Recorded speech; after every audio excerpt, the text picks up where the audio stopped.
Everyone to today's webinar. This is being held by the Farm Business Resilience Program. This program is jointly funded by the Australian Government's Future Drought Fund. The New South Wales DPI has partnered with New South Wales Local Land Services as part of delivering this program. I would like to acknowledge the traditional custodians of the land on which we meet today and pay my respects to the elders past, present and future. I wish to extend that respect to all First Nations peoples and acknowledge their strength, resilience and accomplishments. Hello, I'm Margot Weeks. I'm Project Officer for Local Land Services and I'm based in Gunnedah. My partner and I have a combined sheep and cattle property between Manila. So we sort of understand, like, the trials and tribulations that everyone goes through, sort of having enterprises on the land. I'm so excited to have Rebecca Fing from House Paddock Consulting here today to do her business direction webinar. Rebecca will cover business directions, goals, strategy, planning, and most importantly, how we balance all of those things in our busy lives. So let me hand it over to Rebecca. So everyone, please enjoy our next little while together. Ask lots of questions, and thanks very much, Beck. Thank you so much, Margot. And I have to lead with a little bit of a disclaimer that, of course, on all days of that it could happen, today my neighbour is renovating. I have a little office in the main street of Gundawindi, and my neighbour is the pub, and the pub is undergoing renovation just as we run into arsenic week of recording and webinar delivery. So for that, I'm very sorry, and I hope that my audio holds out for you and the interruptions are limited. Just by way of a little bit of housekeeping, as Margot said, this session is made possible through the Farm Business Resilience Program, through New South Wales DPI and the Local Land Services team through the Future Drought Fund. So we're very grateful that they have provided the support for us to come on and have a chat to you today. Everyone has come into the session on mute, and we do ask that you stay on mute just to increase the clarity of the call for everyone. I also welcome you to put your video on. The only reason I usually say that, if your connectivity will sustain it, is because I don't know about you, but if I find myself on a webinar on mute with no video, I'm usually coding my bass in the background. So what a bit of video action does is hold us a little bit accountable and maybe keeps us on track. So that's a challenge I do put out to everyone. That being said, I fully appreciate that your bass might need to be done, and also that connectivity in regional Australia may not afford you to leave your videos on. We are going to have a good couple of hours together. I am just so incredibly excited to have the number of people that we have registered, which is really suggesting the appetite for you as farm business owners to really work on your businesses, which for us as consultants in this space, we are so incredibly proud of. We are going to try where we can to make the session interactive. There's going to be times where we'll take a break and we will offer a couple of minutes to collect your thoughts. So anyone who has done anything with me in the past knows that not only could I talk non-stop for 2 hours via Zoom, I could do it with a mouthful of marbles underwater, and I could go beyond the 2 hours. That being said, your ability to stay focused and listen for that long may not parallel my specialisation in talking. So what we'll do is we'll collect our thoughts periodically, and we'll take some time to document and make some notes of how you can take the chalk and talk that we present to you today and put it into action in your business. We are recording this session. There might be something that you want to watch a bit later on if you want to challenge yourself to sit through it again, but also for those of you who may have registered and might be watching this after the fact. We are happy to stay online after the session for any further discussion, acknowledging that we have a bulk of content to get through. One thing we are going to very excitedly talk about at the end of the session is the opportunity for a little bit of coaching that we are offering. And I'm going to say, we thought it would have been to everyone. When you have 122 registrations, it's not going to be to everyone. It's going to be for the keen beans who come on board with us, do a little bit of homework, and then put yourself forward. Be brave enough to put yourself forward to talk to either me or one of my team. I'm going to talk about those legends in a moment. A tiny little bit about me. My name, as Margot said, is Beck Fing. I have maintained House Paddock Training and Consulting since its inception in 2004. So that makes the business and me a little bit long in the tooth. The overall, I guess, goal of House Paddock is to professionalise farming businesses. So that sounds quite generic, but it's something that we feel we can really work towards as a business goal and to keep us in our lane. What that looks like is provision of support in business strategy and planning, like we're talking about today, but also we love talking about work health and safety in HR and do that very often. And more recently, we talk a lot about personal effectiveness and managing yourself, because what we were realizing is that people couldn't manage a business until they had that ability to manage themselves. So we also enjoy helping people manage themselves so they can go forward and manage others and manage their business. There's some numbers there. We've been doing this for a long time. I used to say that we have helped businesses from Claremont to the Adelaide Hills, until a fortnight ago I found myself for the first time ever in the Northern Territory. So now I can say that I've helped farming businesses from Adelaide River to the Adelaide Hills, but it doesn't really have the same ring to it. Anyway, I could talk about that trip till I'm blue in the face. First ever cotton operation that was BMP accredited happened in the last week. You'll hopefully read about it in the paper because it's a pretty impressive operation. Not what we're here to talk about. I also wanted to take this opportunity to introduce a couple of other people who you may come across if you take up the opportunity of some coaching. So Dr. Libby Rosner is based up in sunny Hervey Bay after a long time down in the Condobolin region. And Lib is co-founder of the Virtual CUI, which is a very clever online opportunity for you to access some virtual assistants, but also has a whole suite of skills in basically farm business operation and management. So when I crossed paths with Libby, I was so incredibly excited to beg her, if she might consider dabbling as part of the House Paddock team. Anyone who's been around House Paddock for a while will also know of Heidi Smith, who's one of our senior project managers. She's an apology, so I really wanted to say in this intro that she likes long walks on the beach and bush poetry. It's not true, but she's also a little mentor and motivator that we love hanging out with, and we find her really inspiring too. So in the instance you go down the path of choosing to hang out with us, after this, it'll be either myself, Libby, or Heidi that you will have the great fortune of running across. What I want to do though is just pause for a moment, and I want to know a little bit about you. So as at now, we have 53 people that have dialed in, which is a pretty good result for a webinar, especially because a lot of times we register either to make the presenter feel good. I hope thanks to anyone who had no intentions of dialing in, and that's sort of what you did, but also with great intentions. So to have half of our audience that have dialed in live is pretty cool.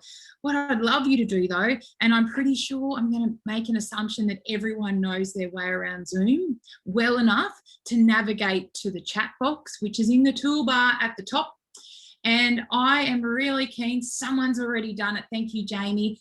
Maybe the chat box has now popped up because Jamie has answered half the questions in that box. I'm really keen to know where you're from, what industry you're in, but also why did you dial in? One word's fine: goals, I don't know, values, planning, reboot, recalibrate, all of those words, and to learn. Awesome, Jamie. That's a really good place to start is to learn. And we'll talk about learning and skills throughout the course of the session. Okay, so we've got 2 out of 54 participants. What a great strike rate. So clearly we're either slow typers or a reboot and some learning from Lisa Yorkston. Lisa, I'm pretty sure it'd be 15 years since our paths have crossed. Hi. Who else? Yeah, now they're coming through. I'm going to blame the connectivity more than the lack of interest in sharing while you're here. Always learning. Mel, always leaving house paddock wiser and more motivated. I love a good reboot. Bookkeeping and advisory in a reboot. Stacey Storia. Look, geez, everyone's quite good listeners here, aren't they? Okay, maybe they might do what we sort of tell them to do, Margot or Liv. What do you think? They might come on and, yeah, awesome.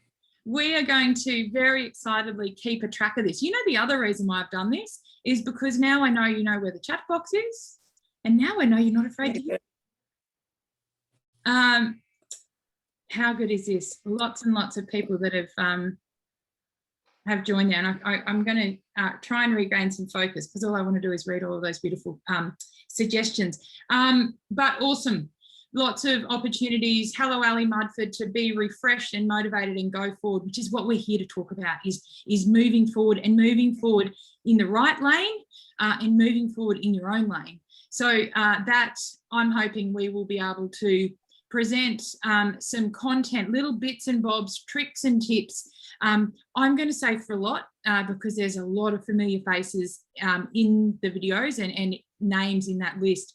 It may well be a recalibrate and a refresh. I might bring some information to the forefront of your consciousness that you may have passively or actively chosen to push to the back.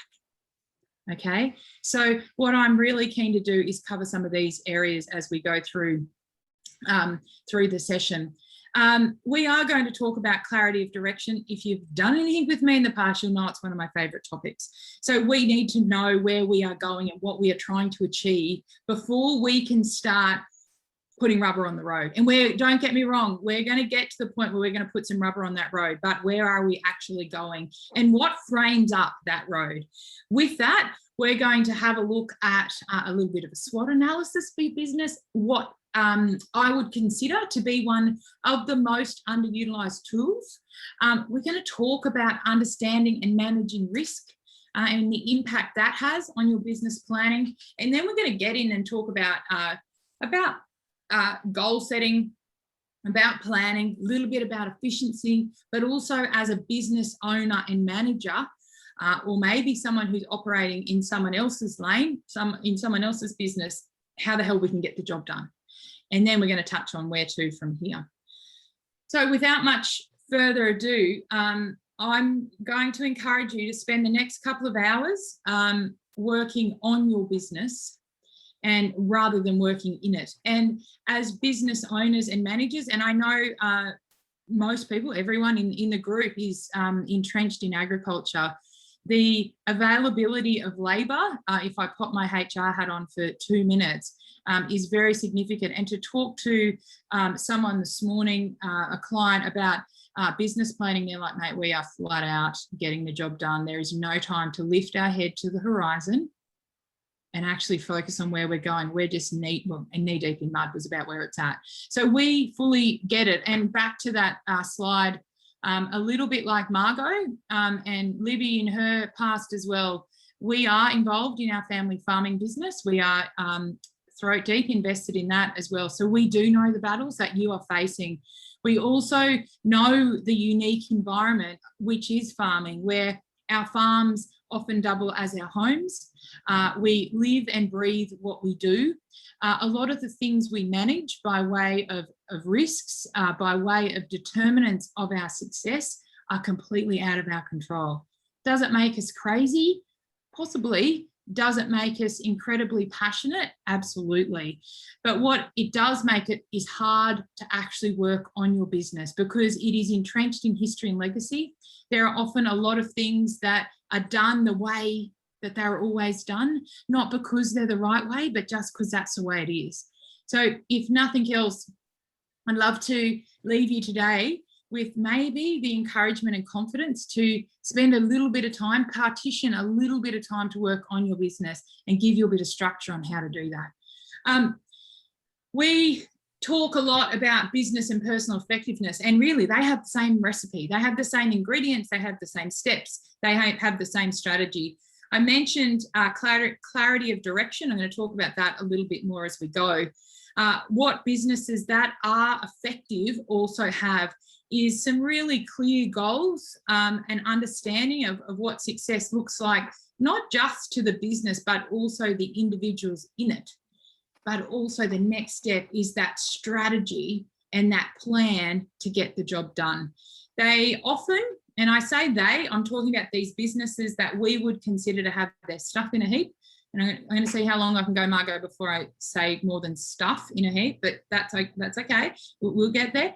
But these businesses that really do have their stuff in a heap, and businesses that we would consider to be on the straight and narrow. And if you can't see what I'm doing, I've got my arms up in a sort of a, they're not parallel, they're sort of slightly flared at the bottom, up to a point at the top. We're going to talk about what we need to do to stay on that straight and narrow, and what we can do as business owners and managers to put that structure and what we call those guide rails in place.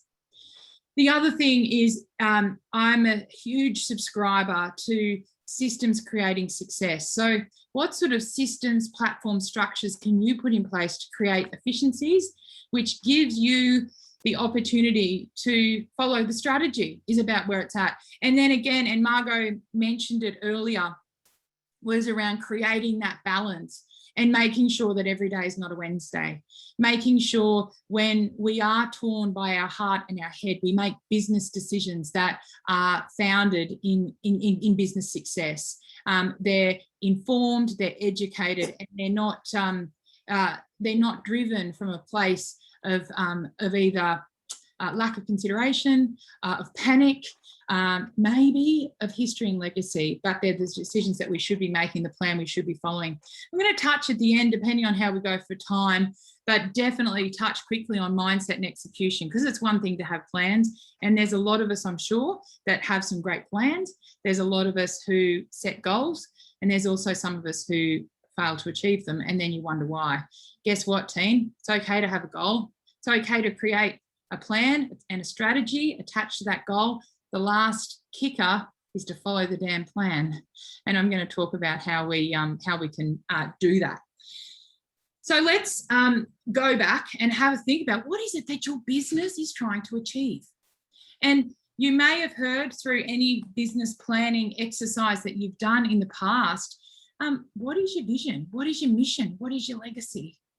If you put yourself and your business, use the word self and business together, I appreciate they're very different, okay? But as primary producers, typically we put them in the same mix, because if our business is a success, we have that sense of personal fulfillment and achievement. Is that a pretty fair call? Okay. Yeah. So sometimes I'd love to pry them apart, but I also appreciate that we need to pop them back together. So we're going to talk about them in some instances separately and some instances together. Really hard to talk about balance in farming and working hours, but talking about goals for ourselves and goals for our business partners and goals for our business. But if you do think about your business, let's say 50 years down the track, let's go a bit sooner than that. Surely we can retire and steady down and retire to the coast before then, but let's go 20 years. And your business is up for sale and makes a feature ad in the Land. Ray White wants to put an ad in the Land about your business. What is it that it says? What is it that it says? What are the things? What are the describing words? What are the phrases? What reputation have you driven your business towards that someone who knows it quite superficially, maybe has broken bread around your table talking about selling said business? What have they said? What is it that you have worn on your heart sleeve? What is it that you are known for? The reason we ask this up front is because it allows us to make sure we are laying rubber on the road, or bricks as we'll start calling them, on the road to get us to that point. And then we're going to also talk about, from a values perspective, authenticity, and whether or not the way we'd like our business described is the way we're conducting our business and the direction in which we're heading. You have a think about your vision and your mission and your legacy. These are the things that you offer, that you deliver for the business owners, maybe your clients, maybe your staff, maybe the community. Or is it that your vision is more so what your business looks like at some point in the future? Okay, when your mission is what it's delivering. I think those words are sometimes used interchangeably. Does it really matter? No, what I'd love you to do on the back of that slide alone is, and this one, is have a think about it. Have you ever mapped out, if your business is a success 5 years, 10 years, 20 years down the track, what is it? Is it around sustainability? Is it around responsibility? Is it around financial success? Is it around size and scale and scope? Is it around the people and the human element? Is it around quality? Is it around output? Because sometimes some of these things, when you're making business decisions and business plans, don't necessarily go hand in hand. Maybe more of a product, irrespective of the industry, may decline the quality. So you might be focused on a more boutique market and you want to be known to be the best, not the biggest. Or do you want to be known to be the biggest, not the best? You see where I'm headed with this stuff? And until we have taken the time to actually have a think about what this looks like, it's really difficult to know where we're putting our resources. And I'm going to talk about resources more as we go. The next, I guess, part or layer of this conversation is our business values. And across the course of our dealings with our clients, it's interesting to see the variation in values within farming businesses that from the outset look very similar. So just by way of background, the values should typically be the scaffolding that holds your business together, but also will allow us to frame up and shape the decisions we make and our actions. Okay, so let's have a think about that. You think, wow, she's really gone off track here. No, I haven't. I'm gonna bring it all back together. If you have a think about your values, say for example, you listed your values as, say, let's go with one that's pretty easy to explain. Let's go loyalty. So if you listed a value of your business where you wanted to be known to be loyal, are you loyal? Do you operate in a loyal fashion? Do you use the same contractors? Do you go back to the same supplier or the same agent or the same rural merch store? Do you have consistent long-term relationships with your advisors? Because that is demonstrating and walking the walk that you are loyal, okay? Are you a business that wants to be known for quality? Is that to the point where you communicate to your team, to those who are giving advice, those who you might outsource to? We're going to talk about outsourcing shortly. But is it that then you say, hey, I don't mind if this costs a few extra bucks. I just want the job done well. Are you with me? Because if you want to be known for quality and then you employ a contractor that's known for cutting corners or buy a dodgy input because it's a bit cheaper, you're not necessarily walking the walk. Okay, does that make sense? Yeah, and I reckon that if we opened up to the floor, and I wish that we were all sitting around in the classroom sipping tea, not classroom, workshop room, dodgy RSL in the back corners of regional New South Wales, we'd be able to share stories and examples of where our values have been maybe compromised, where you've made decisions and you go, you know what, I had that agent, but after a while I realised like we really like to operate with integrity, but he was happy to tell this buyer of our rams whatever he needed to tell him to buy them, to sell them. Does that make sense? So you might move on and sever that relationship and move on to someone who maintains a level of integrity. Keep in mind from a business perspective, and life, social as well, that conflict will arise when there's a misalignment of values. And then we find that we'll sometimes might employ people who don't share our values. You might, attention to detail might be a value that's important to your business, and you do employ a bloke that's a bit slapdash and a bit slap happy and cuts corners. Okay, my question there is, was the importance of that value communicated to that individual at the outset of employment. That's Beck Fing with HR hat on team, but it's pretty true, okay? But it might be if you're in the market looking for a contractor, or it might be looking for an advisor, it might be looking for a team member, you might be looking for yourself a new friend, okay? At what point do your values play a role, and have you ever mapped them in your business? Okay, so have a think about what your values could well be, and understand the importance of them for maintaining authentic business relationships. And when I talk authentic relationships, I want to introduce this image that's on the screen now, and I hope that people can see it. If you're dialed in on the phone, I've put up what looks like a target, and the tiny circle in the middle is our values, and we move out and it looks at values underpinning your culture, which is your action, which is then your reputation. So if we go back to my original example about listing your business in the paper for sale, I'd hope that what you say about your business is the same thing that that agent said about your business, and not because he had spent enough time with you to actually get the inner workings of the business, because that's a reputation your business led with. And if you think about it, if we look at this from an individual perspective, the same can be said. If we get to our 80th birthday, what are the consistent words that are used in the speeches? Okay, and are they the words that you'd like to be known for?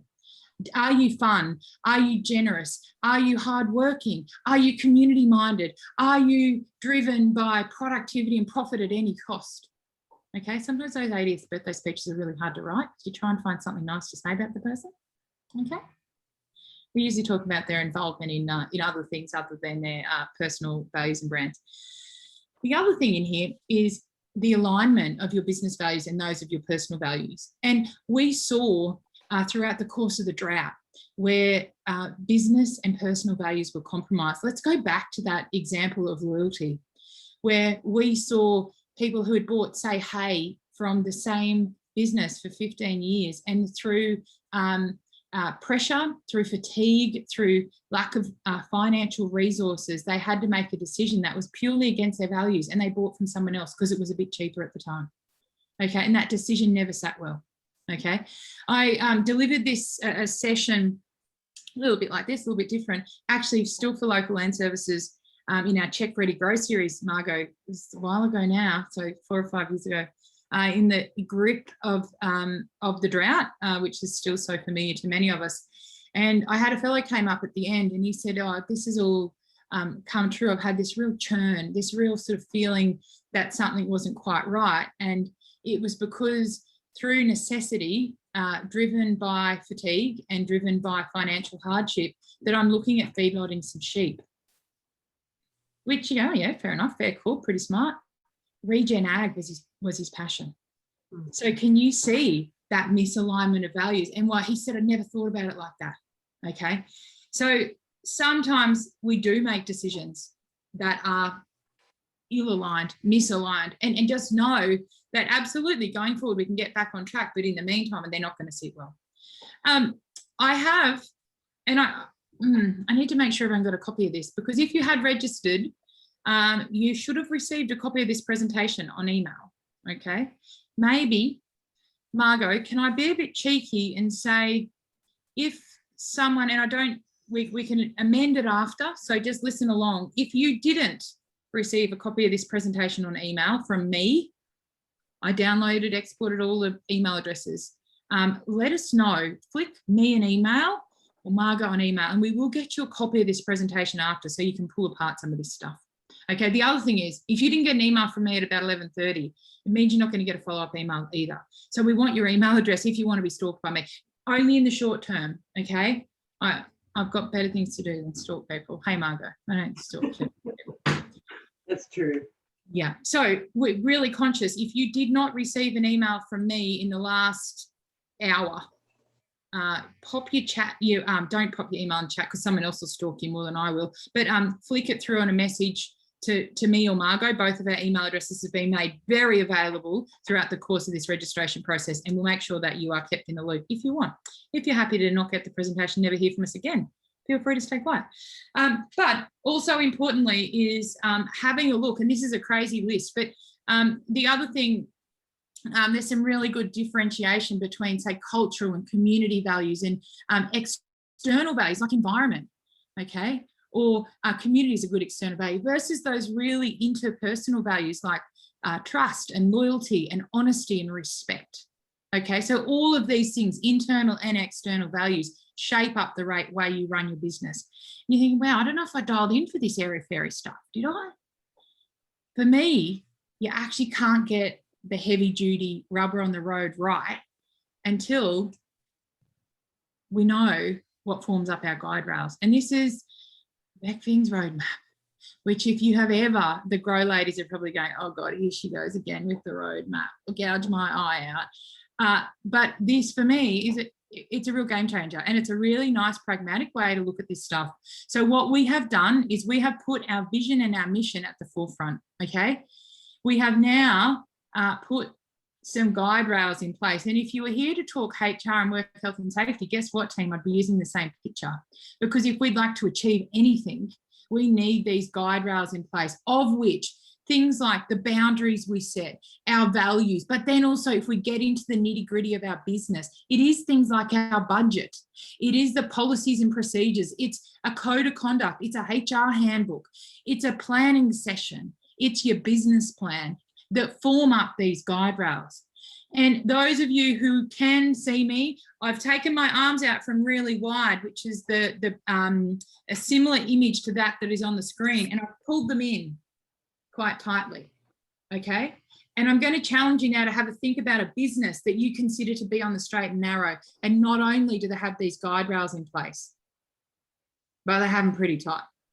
I'll tell you what else they've got, is everyone in the business on the same path and going straight up the guts. Does that make sense? So first and foremost, where is your road going and what guide rails do you have in place? Maybe the easier question is, where are the gaps? Where, and I don't know, Margot, can you see my pointer? Can you see my pointer? Yes, yes. It was going a bit crazy, like it had epilepsy or something. So if you think about it, if you've got someone in your business that's out here, they're only out here because they're allowed to get out there. Where were the gaps? What caused the gap? Was it a lack of an expectation that was set? Oh, they didn't have a position description. Oh, there wasn't actually information in the budget around that. Or there wasn't actually a procedure around that. Or we didn't communicate in our conversations from a values perspective that that attention to detail was critical, okay? And while we're talking about this, I'm going to overlay this for the rest of the session. We're going to put up here goals. We're going to talk about what balance looks like when you're not just paving one path, but we're also going to talk about laying bricks on this road. And you know, the other thing I want to put up front, or I guess the question I want to ask is a path that with the guide rails, if you will, out here, versus a path, and I hope everyone's seeing me, my elbows, it like could not be more, if I was on a horse, my father would have slapped me by now. So tuck your elbows in, team, we're going to straighten the path. The bricks that are required to pave the path I have on the screen now versus the bricks that are required to pave a path where my elbows are pointing towards the horizon are very different. So when we talk about resources and planning, which is where I really come into mind and get real excited, okay, I'd rather be paving this road than this road. Does that make sense? So an effective business plan allows us to create this road. Is everyone still with me? Or have you thought that I've gone completely loopy?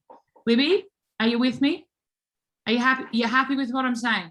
Yeah, have I lost anyone? Margot, has there been a mass exodus? 36 minutes. We're still strong. We're still focused. Good job. 52 people. Don't start dropping out now. You'll give me a conscience. No, you won't. Okay. But can you see why I'm banging on about this stuff? Because we get so worried about the nitty gritty and we don't take our eyes off long enough to lift our head to the horizon and say, hey, what are we actually trying to achieve here? Okay. And the other thing is, often in business, we've got people laying bricks out here, team. So when I talk bricks, I need to clarify that a bit. I'm going to come back and talk about it, but I'm going to jump the gun and say bricks for me are the allocation of our resources. In business and life, we have 3 resources to offer. We have our time, we have our money, and we have our energy. We're going to talk about outsourcing, we're going to talk about delegation, we're going to talk about planning. At the end of the day, we only have a finite number of bricks we can allocate. I'd rather be allocating them on the straight and narrow than a wafty, windy road with no boundaries, no destination, no clarity, and no direction. Have I honed in on that enough that you're going, righto, crazy lady, moving on? Okay, I'm just flicking through here looking for some nods. I've got half of the photos up and then we flick to the black boxes. Anyway, I'm going to start. I'll pick on some people here in a minute. No, I won't. Don't be nervous. But I love that stuff because I think that it provides framework is where it's at. And we're going to talk about systems creating success. Okay, so let's change direction just slightly for a moment. And I want to talk about conducting a SWOT analysis on your business. Okay, after the workshop, we are going to send a little template for a business planning, for a business plan, of which a big part of it is a SWOT analysis. I believe it's one of the most underutilized tools that we actually have in business. Okay, so really pulling apart and understanding the strengths of your business. So what are the things you're currently doing well? Okay, we're not here to rest on our laurels, but let's acknowledge what you do have on offer. Okay, what are the things that separate you from your neighbour, from your competitor? Okay, if we're in broadacre farming, competition's an interesting thing. You would have heard me say possibly that we don't have a lot of competition in broadacre farming. Those of you who are dialed in from the hort industry, absolutely, competition is very real. Okay, but in broadacre farming, and mixed farming, let's talk grain production, pulse production, cotton production, irrigated agriculture, in that sense, beef, sheep, as much good quality product as we can put on the market, we can pretty much sell, hey? Okay. Also, the inputs that we're chasing for our business.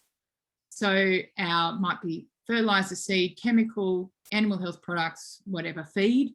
You can usually get them. Is that fair? If you've got a little bit of loyalty to your supplier, a little bit of planning, you can usually get them. Okay, so there's not a lot of competition. I'll tell you where the competition is and why this stuff is really important as we go forward in business and professionalize our farming business. The competition is in attraction and retention of staff. Does that surprise anyone? No. So what we want to be doing is really acknowledging, and this is where let's talk tall poppy syndrome and not wanting to be seen as, suggesting that you're any better than the next. Actually understanding and communicating your strengths will give you an opportunity to position yourself in front of your competitors from a staff attraction perspective. Okay, so take that as, if you're looking to down the track to recruit, keep that in mind. I wish I could talk HR, but it's not what Margot's paying me to do, okay? So we're going to stick on track. Your strengths will really, your strengths will also, it might be the skills in your business might be a strength. Your strength might be your asset. It might be the integrity of your operation. It might be things like capital and technology. You'll have strengths in your business if you do that assessment. But also there'll be things that you can do better. So what are some of the things that are your weaknesses? And the coaching clients I'm working with at the moment, they had this big long list of weaknesses and I'm like, hang on. So they're not actually weaknesses. They're opportunities that haven't yet been materialized. And I know that's being polypositive, but sometimes it is. But it might be that your geographic limitation is a weakness of your business. It might be lack of diversity, but lack of diversity, is that a weakness or is it an opportunity to diversify? Okay, but it's about putting that filter on the operation. Okay, but having a think about what they look like. And then we can look at the opportunities. Where do they exist for your business? Are they low-hanging fruit or are they a little bit trickier for you to materialize? Do they require a significant investment of those resources? Do they require you to invest time or money or energy to make them happen? Things like underutilized markets, if you know, and opportunities where there might be particularly many competitors in your market, or an emerging opportunity for a product that you might have. It might be a bit of vertical integration or whatever it could be that will pose that opportunity for your business, but also changing the dialogue around your business, being authentic and true to your value and actually communicating that as such. There's some real opportunities there. And then we do in agriculture have a lot of threats that are completely removed and out of our control. Things like weather, we've got the markets, we've got political pressures. We do have that requirement for that social license to operate. And where we saw, say, for example, the live trade out of the Northern Territory absolutely shut down in an instant. So there are threats. Have we got foot and mouth in Indonesia? So we've got threats that are imposing on our industries at all times. We're going to go from here to talk about risk. So for me, managing threats is an opportunity through risk management. But when we do, after the session, send you the business planning template, I really challenge you to take the time to do a SWOT analysis of your business. Put 2 or 3 points in each box and have a look at it. Have a think about it. You might be surprised what comes out. The other thing, and I don't know if I want to jump in the gun at all, but I want to tell you about is also attached to this said email that's going to come out is a farm fitness checklist that the team in the Farm Business Resilience Program have assembled, and geez, it's useful.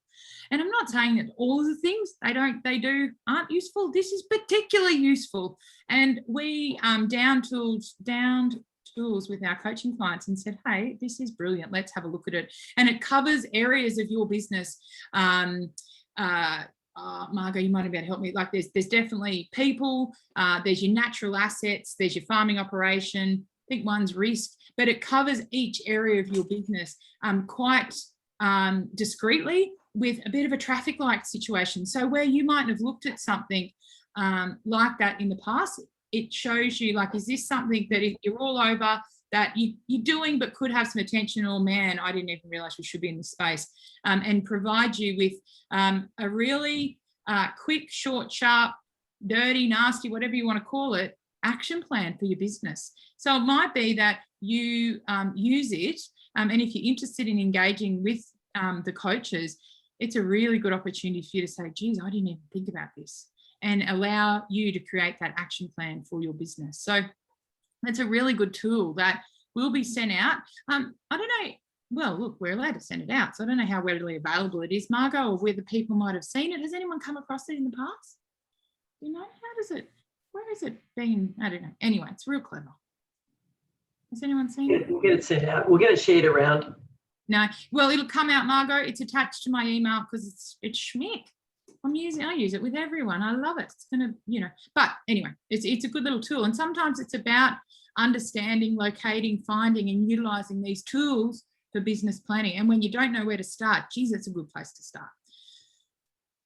What I would love to do is, we're 45 minutes into this session already. Can you believe it? Nearly halfway. I've got lots of things I want to keep talking about, but I just want to take 2 minutes, and I want you to jot down on a piece of paper, scrap piece of paper in front of you, one thing that I have talked about so far that you have under control. So let's bit of credit where it's due, but I'm also keen for you to drop down one thing, maybe 2, maybe 3 things that you go, you know what, I need to probably have a look at that. So I'm going to stop talking. It's hard, but I'm going to stop talking for like 30 seconds, no, 2 minutes. And I want you to do that. One thing that you've got under control and a couple of things you'd like to investigate further. And then we're going to come back and talk about risk management.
Okay.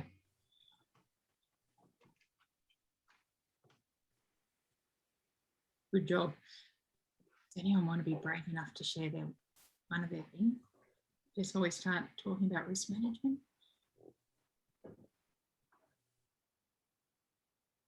Maybe. Deb's happy. That's good. I'll go. Okay, who's that? It's me, Deb. I'm happy to share it. I've got nothing to lose, hide, everything to gain. Yeah. The one thing that we've got, well, that I've got going really well at the moment is a nice tight calving season. My breeding plan after 3 years has finally come into line, which is really, really cool, and I'm happy to see that. The one thing is the way you described going up the guts of the path is I've got lots of gaps in my fences and I've got cows jumping out. So I need to bring them all back in together, with the cows being the family. So I need to sit down with them, and, you know, my kids are getting older, and I need to now find out what their goals are for the property, what their goals are. Do they want to take over, sort of look at getting everyone on that same path, and then maybe looking at some successional planning if that's, you know, the path we need to go down. Yeah. So yeah, that's so much good stuff in that. And look, talking about getting people back on the same path, sometimes that requires a bit of a wave of a white flag saying we're not just off track, we aren't even on the same road heading in the same direction, we're on different buses. And I'm going to suggest that in family farming businesses, that's not uncommon. And we will have a husband that may be a little bit nervous about retirement, what they're going to do, maybe getting old. You'll have a wife that's really excited to see their grandchildren more often and maybe do a bit of overseas travel. So while you've got a wife dreaming about, you know, some time off farm, the husband buys the neighbour. So we actually see that stuff, and we giggle about it because it does actually explain my family. But it's odd because we're the opposite. Yeah, My husband wants to keep working, and I'm like, I'm just going to move to the farm on my own. We'll be fine. Right. Thank you for sharing that, Deb. So look, there's some good stuff in there. Getting people back on track is something that you can definitely take out of that message. So let's talk about risk management. So this is another, we're going to sort of put these layers together, if you will. So we talked a little bit about direction, a little bit. We're going to come back and talk about planning and the guide rails. The guide rails for me is, you know, workshop 862, where we talk about compliance and put that stuff there. So just keep in mind, go back to that thing and think, my guide rails, what are they? Their boundaries, their values, their policies, procedures, business plans, budgets, all of the things that the businesses that are on the straight and narrow have in place. And if you don't know what a business looks like that's on the straight and narrow, sign up and we'll give you a hand. But do you know what I mean? Like, you think, oh, why have they got it going on? And it mightn't be a farming business. It might be the local hardware store that employs the best operators in town. What do they do differently? They usually have systems and structure and people knowing what success looks like, and everyone on the same page. Okay, fences intact, cows in the paddock. Okay, if that's the way we're going to look at it, we can look at it that way. We then talked about the value of adding another layer, which is the SWOT analysis. I now want to talk quite quickly, actually, because I want to punch in and talk about planning, because it's my favourite, but talk about risk management. So one thing for sure is agriculture is a really unique environment because a lot of the risks are out of our control. And so we're looking to manage things that we don't have a lot of control over. And we saw through the drought, and we've seen through floods, where it's so interesting that we're talking equally about floods now as we are about droughts. This is, my head's got to shift direction, but wow, I'm a good deer and bandy girl. So we're gone from lack of crop for year on year to hoping to get a crop in because it's too wet. Anyway, risk management. what risks really impact your business? Do you know? And when I say that, my question is, well, the best way to determine this is, if you were to look at your business, have a think about operationally and strategically, what would shut it down? What would sit it on its tush? Okay. Then we can start talking about the types of risk. It might be that your financial facility being pulled. It might be through exiting, if there is an individual that exits the business, through choice or not. What would that shut your business down? Would a disease, an exotic disease, shut your business down? Would a hailstorm shut your business down? Okay, and then we can have a think about what we're going to do about it. But just to come back, knowing what impacts your business, map it out, map out your production cycle, map out your strategic plan, go, righty-o, what are the critical links in this chain? Okay, what are the things that would stop us driving up this road? Okay, have you considered them? What information did you use to consider them? Was it historical data? Was it hearsay? Was it your passion that allowed you to put your blinkers on to a particular risk because you're so keen on it that any which way you will close one eye and put your head on the side when you're looking at the numbers just to make it look the way you need it to look? Okay. But then the next part of risk management is what steps and processes are in place to manage your risk. So again, financial risk, these are the risks that we typically see impacting farming businesses. Production risk, market risk, again, out of our control. Client, really? That's where we can start talking forward selling and maybe diversity of commodities. So if one commodity is, there's a slump in the market, you can materialise a profit through another commodity.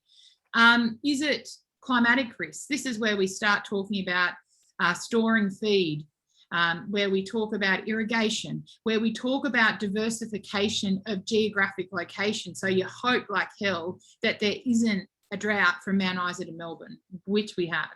Okay, we as agricultural industry have endured a lot of unprecedented times and conditions in the last decade. Okay, so it makes risk management really hard. And there's a really interesting appetite to risk management, which manifests through to the appetite for goal setting. I'm going to talk about that in a moment. We've probably got no point setting goals here. Okay, because it doesn't matter how hard I work, I don't necessarily have as much control as I need or would like. The security risk, that human risk, is there that nothing is documented and there's one person in the business that knows exactly what's happening, that if they were gone, you'd be in trouble. And it might be that, and we sometimes see it, a generalisation, absolutely, where there might be a female business partner that is across the administrative management of the business. So we're talking there insurances, access to banking, information that is, you know, around payroll. And then we might have a male business partner, and again, apologies for the generalisation, who is across the production topics. Okay, my family business, my dad, I reckon he'd know who we bank with. He's a really good operator, and I reckon that's where his knowledge of that stops. Would he be able to access the online banking? Absolutely, categorically not. So for me, that's a huge risk in our family business. Does that make sense? It's so pragmatic and simple. And I know it's not all about me. Sometimes it is. But are you with me? It's a good example because it happens all the time. Okay. Or it might be that so no one knows how water runs around the farm. No one knows how to, you know, from a machinery perspective. Okay. So how can you share and manage that risk? Regulatory and legal risks. So what legislative requirements are existing and imposed on your business? What compliance requirements do you have? And are you meeting them? Okay, we don't want someone externally shutting our business down because we're not meeting those. So the question then, and we could go back and put up a good old-fashioned risk matrix, which is where we assess the severity of the risk and the regularity or the occurrence. And if something will absolutely put your business out of action and the likelihood of it happening is high, it's probably something we need to manage. We need to have a system and structure in place to make sure that that risk is mitigated. And what sort of impact do they have? Do they impact your productivity, your profitability, the sustainability of your business? Or is it longevity? Is it that you'll shut your business down on an instance?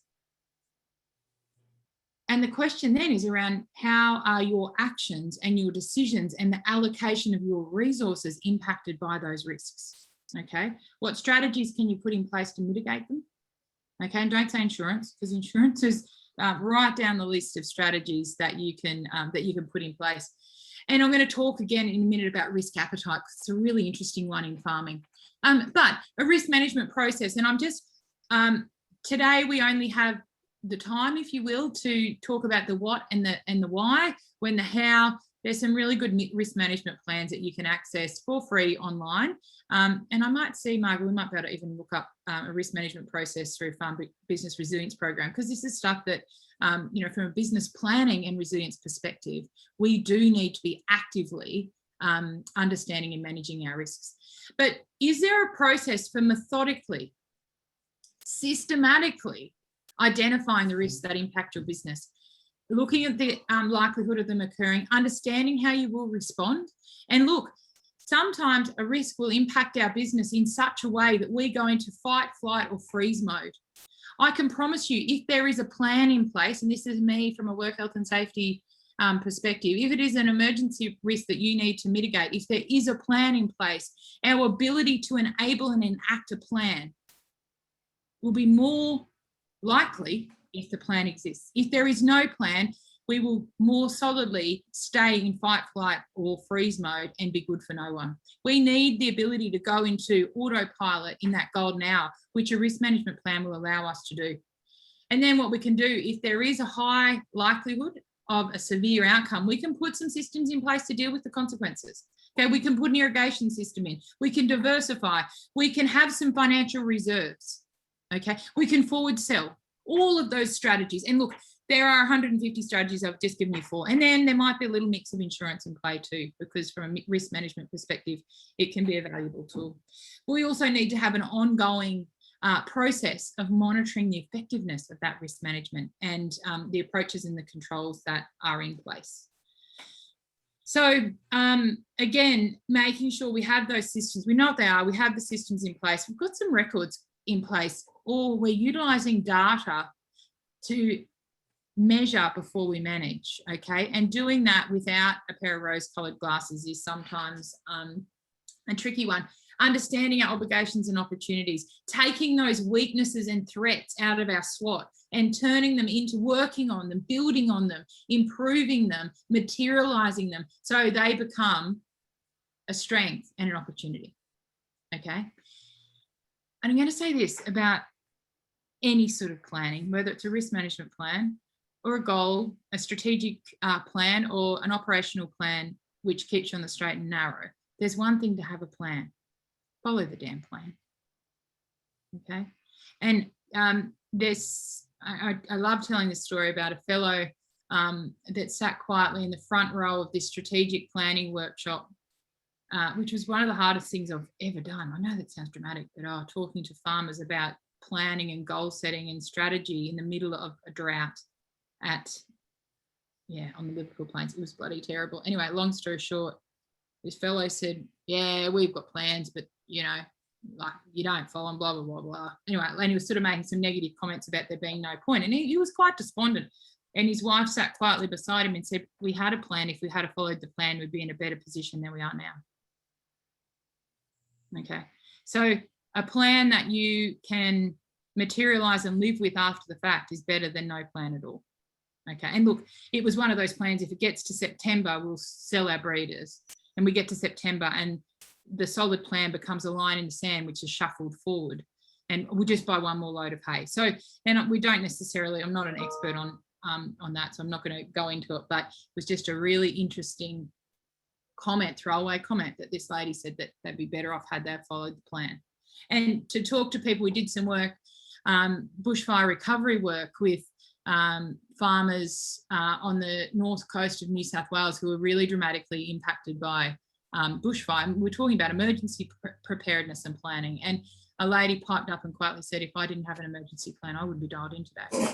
So making sure that we, are absolutely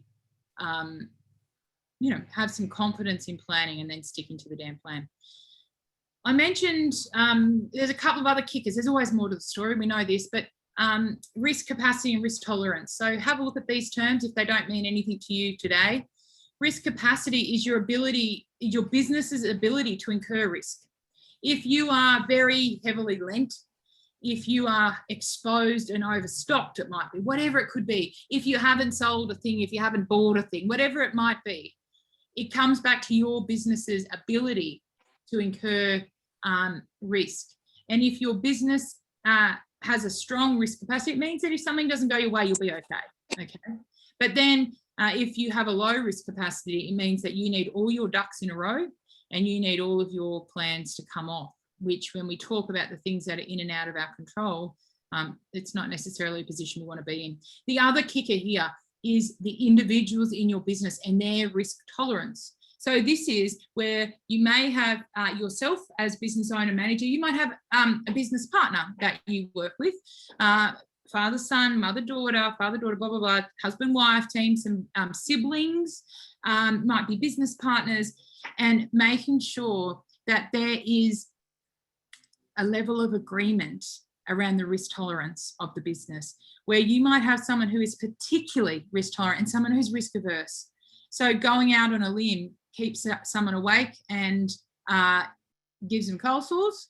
And there's, for some people, going out on a limb is the only way you get ahead, and you behold the turtle because he only gets ahead when he sticks his neck out.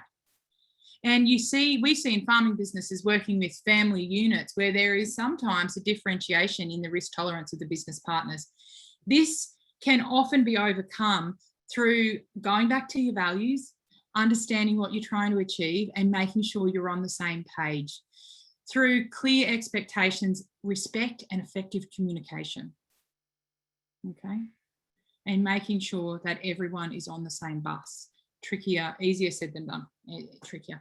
Look, in the business planning template that we are going to send out, there's a little bit of a space for you to jot down some of the strategies that you may have in place or may want to investigate with our team around risk management. Okay, so if you've printed this out, you might want to take a couple of minutes to jot down some of those things. If you are keen on our coaching, you are going to have to put some things in that and send it back to us for us to see where we can have a chat to you about and to trigger that opportunity for that coaching. Any questions or comments at this point? How's everyone traveling? Do you think we should, it's 1:04, got an hour to go. Look, I'm not going to run over, but 4 minutes, come on. Let's take 3 minutes, leg stretch, message check, shift your physical body position, stand up, stretch, 5-star jumps if that's your thing, and sit back down, and we'll come in and we'll spend the next hour talking about goal setting and planning. Is 3 minutes long enough to boil a kettle, and do we need to boil a kettle? I'm thinking no. Okay.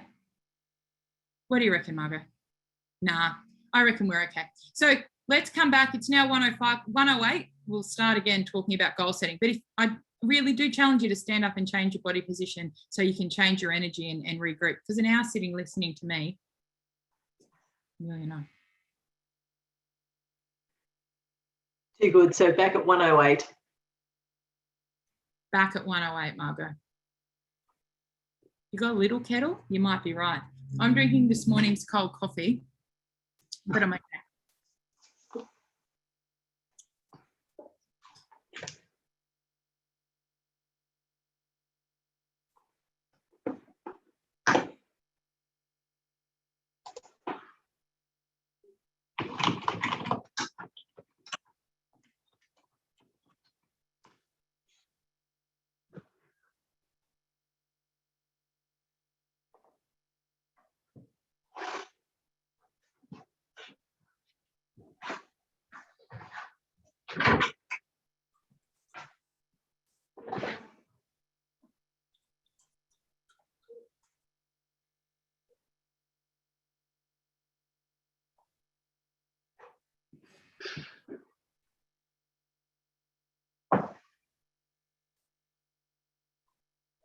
Oh, yeah.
Okay. If anyone was making a cuppa, it'd want to be you want to boil 250 ml of water and no more, because you're we're going to back on. I'm just looking at my slides and I'm too excited to make a start on the next section, and I've got about 3 hours worth of content that I'm going to bulge into it for you. So I've got a couple of choices. I keep it brief, or I talk like an auctioneer, and I'm pretty good at both. So work with me here. No, we're going okay. Hey, goal setting. Look, it's a little bit like risk management. Agriculture has a really mixed appetite for goal setting. We have businesses that probably going to say there is no point. There's a lot of things here that are completely out of my control. I have no lot of control over the markets, the climate. I have no lot of control over legislative requirements. The biggest impactors of the success of my business and whether or not I reach my goal are out of my control. The flip side of that is we also work with a lot of farm business owners that do set goals. They do create a strategy. They might actually have a couple of alternate strategies. They have an understanding of the risks in their business, and they have put systems in place to manage and mitigate those. And as a result, there is value in setting goals and following the damn plan. So I want to talk about business goals, and I don't know if anyone wants to, let's take to the chat box if you're interested, and tell us if you do set business goals, and when and where. Are they an annual thing? Are they set with someone else? Are they set independently? Do you just have them in the background? Are they documented? Is it a formal process? Who's involved? Happy to hear via the chat box anyone who wants to share their personal story. If you would like me to convince you to set goals, hang around, I'll do that. But the other thing I'm interested here too is to add and differentiate here around personal and business goals. So quite often in farming businesses, when you do live and breathe your farming operation, sometimes personal goals are left to the side, rightly or wrongly so, especially if we see a situation where maybe one of the business partners has moved into the farming business from outside, and it could have been someone's, a family business, and there's someone that has maybe given up some of their goals to move into the business too. One thing we don't like seeing is where there is a misalignment between personal goals and business goals. So we're hoping, similar to your values, that your values and your goals are your personal and business goals, are aligned, and the things that you are trying to achieve personally. And this is where there can be some overlap in the balance conversation. So where we will sometimes give up lots of personal goals, especially goals that are external to our farming business, because our resources are exhausted by our farming business. So let me qualify what that means. Remember, I said our resources are time, money, and energy. So we'd love to do X, Y, and Z. It could be something that costs money, but it also could be something that takes some time. But at the moment, we're too entrenched here. We have to be really careful that sometimes we need to unplug the treadmill to get off it. Okay, so I appreciate that maybe we can talk about timing of goals, that maybe the timing's not right. But to say that the time is never right is almost an excuse to justify that lack of achieving. Yeah, we've got a few people that are talking about setting goals each year, each month. Good job. Working on some succession planning, not documented other than our budget. We have a goal that we set every 30 days and 9 days. I love it. And look, depending if you're a big picture person or more detail focused, if you're detail focused, short-term goals are going to be easier for you to set than big picture ones. Your big picture, you might have an overall overarching sort of goal, but then we need to make sure that when we come back to our roadmap, that the bricks are being laid efficiently and effectively. If you are one of the, I don't know, just let me have a look at my numbers here. So 45, 46 participants, 3 responded. Let's say you're one of the 42 that don't set goals, or just weren't brave enough to tell us you do. I'm going to convince you to set some. So what they do, whether it's business or personal, is give that really long-term vision. So remember we talked about our roadmap? They give us that opportunity to put some clarity of direction in place. But what they will do as well is, especially if we're finding ourselves in a bit of a fog or short of resources, they will allow us to organise our resources in a really focused fashion. Okay, what does that mean? It'll tell you where to put your bricks. Okay, it'll help you lay the bricks that you need to lay. I'm going to get onto that in a moment. They really are, from a business and personal perspective, the principal tool. Look, they say sort of are the principal tool. I'm going to actually clarify that and say that it's the strategy and execution of the strategy, which is where the real goal comes from. But without having that goal to strategize and then to execute, while we may be utilising our resources effectively, it may not be as efficiently as we can. It'll also let us, and we're going to talk about skills acquisition in a moment, it'll allow us from a personal and business perspective to understand what skills we need to acquire. And you know what, team? It's two types of skills, and some of them we don't actually need. And we'll talk about that in a minute. But again, business owners and sometimes managers, but particularly business owners, one of the greatest downfalls in productivity I find with the people I work with is that of accountability. So if you think about it from a business ownership perspective, who is keeping you accountable? You probably think, maybe my bank manager. You know what? He cares if you make your payments. He doesn't really mind if you're reaching your full potential. He doesn't mind if you lack balance. He doesn't mind if you are reaching your personal and business goals. He couldn't give a continental. Okay? Accountability is a real issue. And if we have goals that we can then put some milestones in place and some timeframes around, we can actually hold ourselves accountable. And then we can talk about whether or not we're brave enough to communicate them. And then what it'll do is it allows us to direct business choices. Okay, so our goal is to build a herd or to fine tune a herd, whatever it might be. It will really allow you. It might be, around expansion of a farming area or upgrade of machinery and equipment or infrastructure, whatever it could be. Being known for something. If you set those goals, it'll allow you to develop that strategy, which I'm going to talk about now. So I have updated our little roadmap slightly. I popped up here, goal, and I've then added down here that we're going to put some rubber on the road. I'm going to talk now about the 4 steps of setting goals and how we go about making sure that we can get the job done. So I'm going to talk about SMART goals in a moment. Most of you would have heard about them. Ever talked to me before, you definitely would have heard about them. But really, one thing that is most critical from the outset is making sure the goals are right. Okay, are they in line with your values? So this is where the sheep feedlot for the regen farmer was not the right goal. Do you know how hard it would have been for that fellow to spend time, money, and energy on that goal? But if your goal is, it might be around, say, let's make it quite personal. It might be around regaining relationships with your family and balance, okay?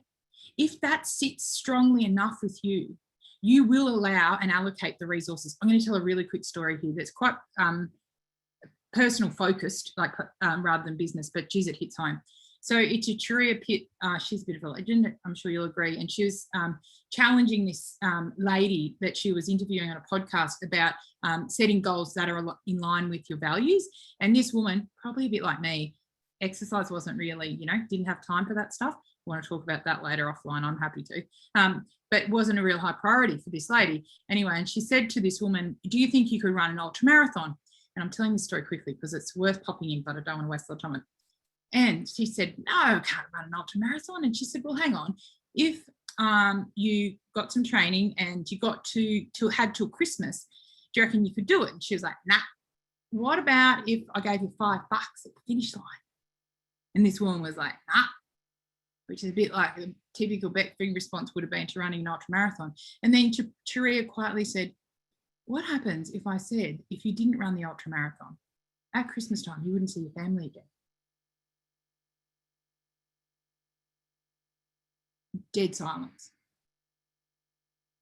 Then they started talking about the strategy. Do you reckon that lady would have found an excuse to miss a training session? Never. No. So in the meantime, she was wanting the joggers not to turn up and it to rain so she didn't have to do the training session. But I'm promising if that was me, and I'm very fortunate to be a mum, oh man, I would run through hell, wouldn't you? You'd never snooze your alarm. But all she did was align that goal to that woman's values, which was her value was family. Are you with me? Align your goals to your values, and the allocation of resources and the following of the damn plan will be so much easier. Okay, if you're really passionate about buying the neighbour and it's right and everyone's on the same page, missing the renovation or the overseas holiday or whatever it might be, or working those extra hours or running your contracting business for an extra year when really you'd like to get rid of it. When it's all in line with a goal that's aligned to your values, the allocation of resources towards that goal will become easier. Not easy, easier. Does that make sense? That's where we're going to head with this stuff. But make sure the goal's right is where I'm headed there. I'm not going to talk a lot about fallback plans and contingencies and optionality, because in farming, geez, it's tricky. You do need a bit of a fallback plan. You know, if we get 6 inches of rain, we'll do this. If we get 4 inches, we'll do this. Or we get none, we'll do this. But we've got to be careful that whatever those trigger points are within that optionality, we follow them. Okay, we can't just keep moving. If we get 6 inches by the end of May, well, we don't want any more rain. If it stays dry to the end of May, we'll plant this. We've got to follow the plan, okay? And make sure that that plan, you know, is the right plan.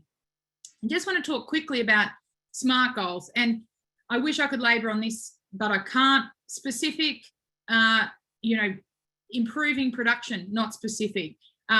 Weight gain per day, specific. Tonnes per hectare, specific. Measurable, usually that is associated with a number.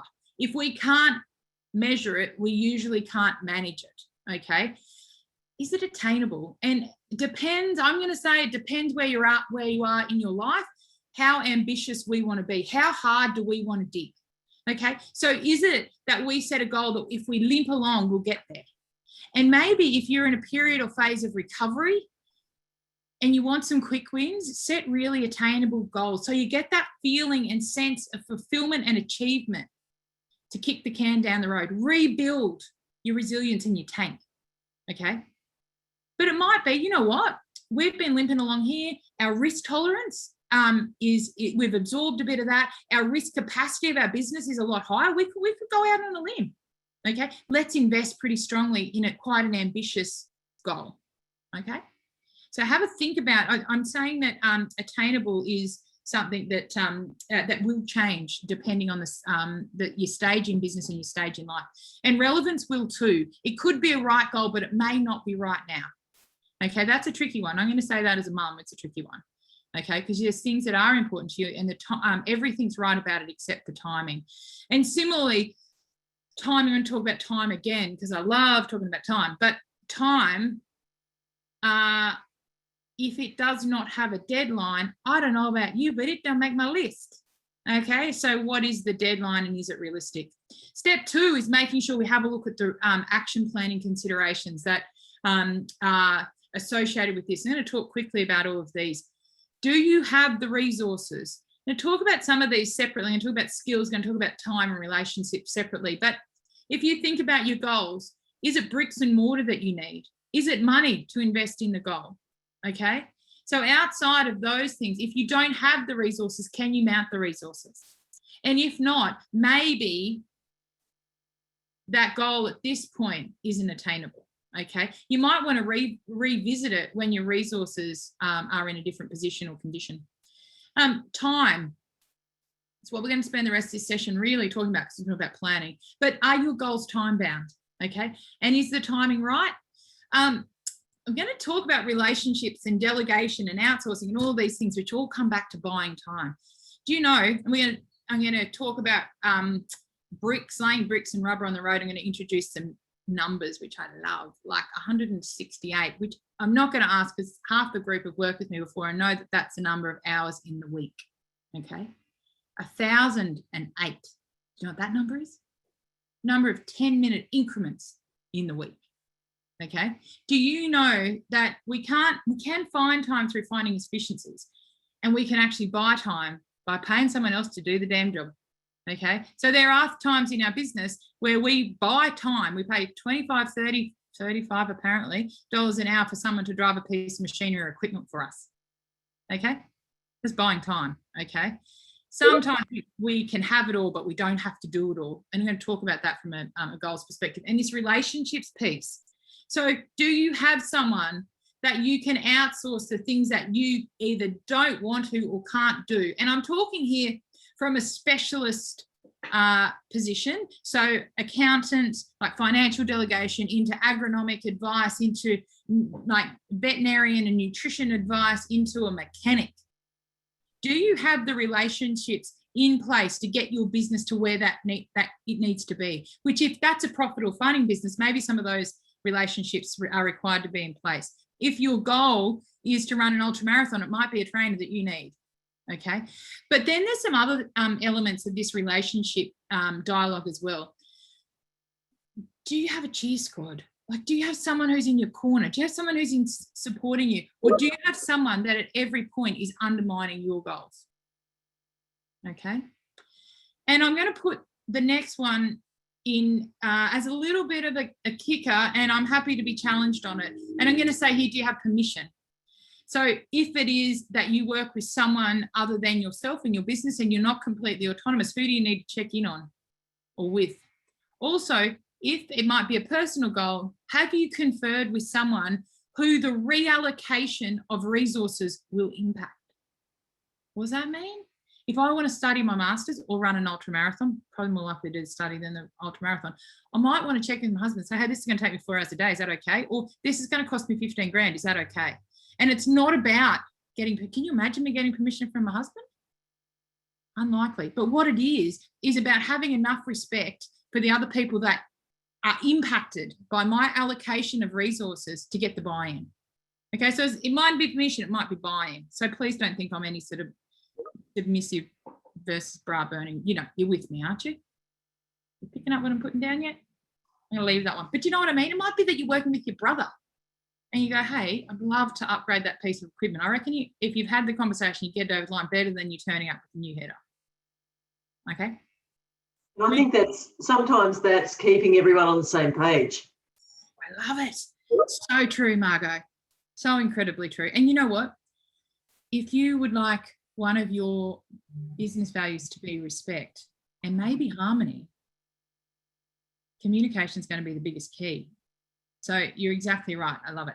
Just quickly, skills. 2 types of skills. Love talking about this. There's a whole hour in this.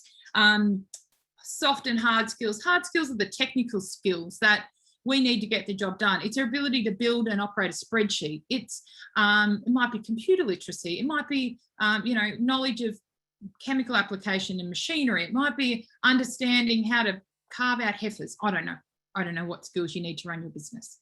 Okay, technical skills. If historically, if we need one, we either go to a course. These days might YouTube it, get someone to show you how to do it, then you practice. Hey, and guess what happens? You get better.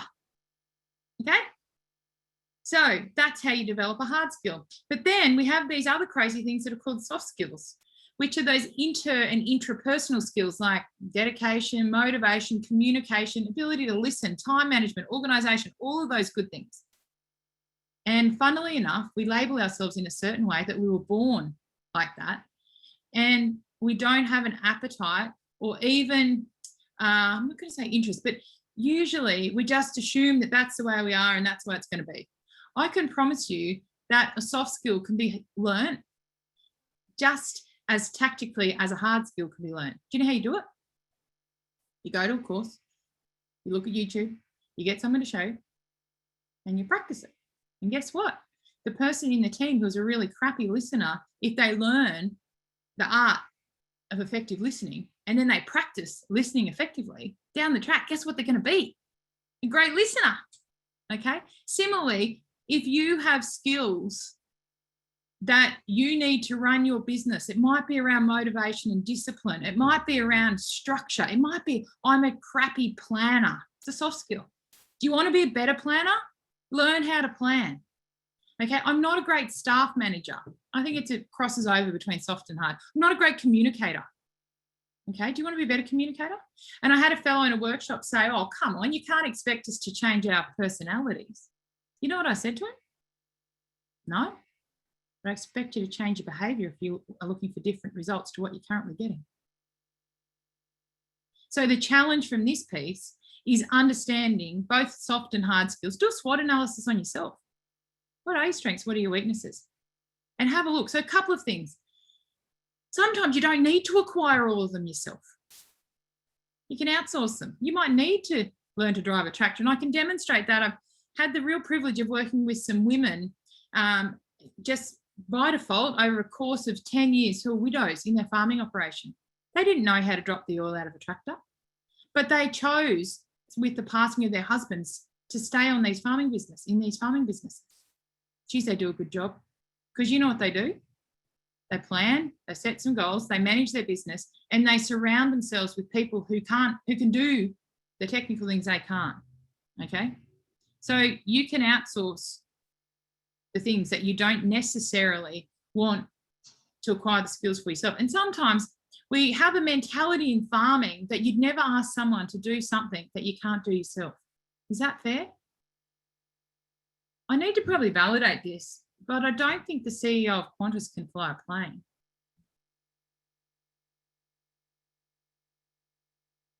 Okay. Sometimes, anyway, let's leave it at that. I could keep talking about that, but let that sink in. The mentality of coming up through the ranks isn't necessarily the best. So, do you have them? Do you need them? Where can you get them? Hone your skills. Then I'm going to introduce this concept called reverse engineering. And keep in mind, I'm just giving you little snippets of information. You're like, geez, I have to do a skills audit myself. How do I do that? You hang out with us after, and we provide the support and coaching to do it. But that's there's not a box of steak knives, team. She's free. Margot's fixing up that bit.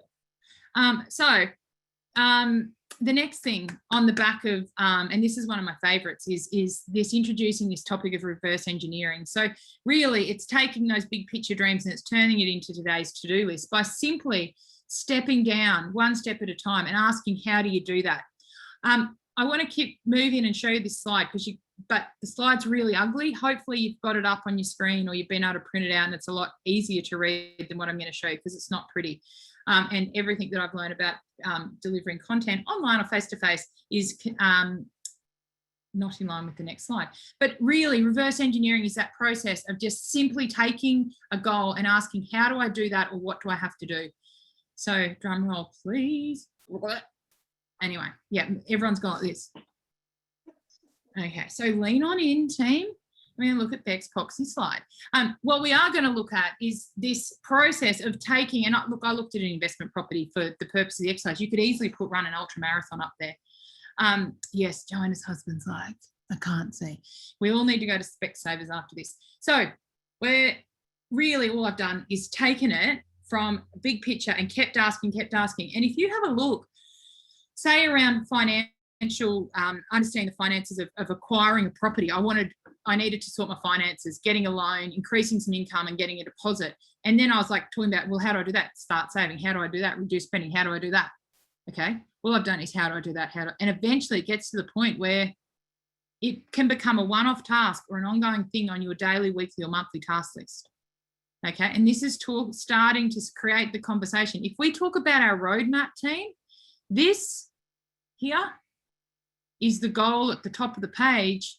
And we could nearly, I know it's a bit tricky to look at, but here's our bricks that we're going to lay to reach that goal. Okay. I would love to talk about that a lot longer, but I just want to plant the seed that is how you're going to take your goal from something that's big picture into allowing you to create a strategy, which becomes step 4. Okay. So this is where we talk planning. So we've gone from our goal, we've looked at our action items, we've reverse engineered it, and then we're going to look at planning, okay? So people who are truly effective in life or business, plan. If you would like to achieve your goals, the critical point here is around planning. I added in here, because we're talking to producers, that seasonal planning is really important. And maybe I've actually, interestingly, from a farming perspective, I've ditched daily planning. We're going to talk about it though. But plan at an annual level, plan at a seasonal level, monthly level, and funnily enough, one plan influences the next plan. And I've introduced here this concept of 168. We have 168 hours available to us, either personally or professionally, combination of both, to get our job done. I'm going to talk about cross allocation of resources in a minute too. But again, this image pops its head up. If we're going to look at planning our year, some people plan annually. There's something cathartic about January. There's something a bit sleepy about the world in January. There's something about flicking the calendar, the paper-based calendar or whatever it might be, changing your diary and spending some time having a think about revisiting your vision, your mission, your longer-term goals.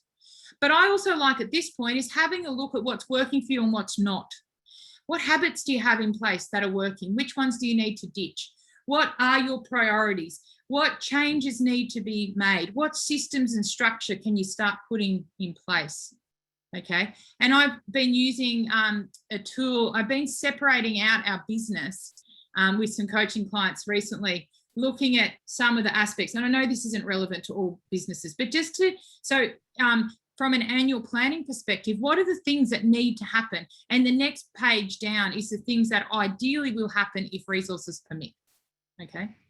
One thing I want to introduce here is the fact that this grey column ain't down the bottom if resources permit.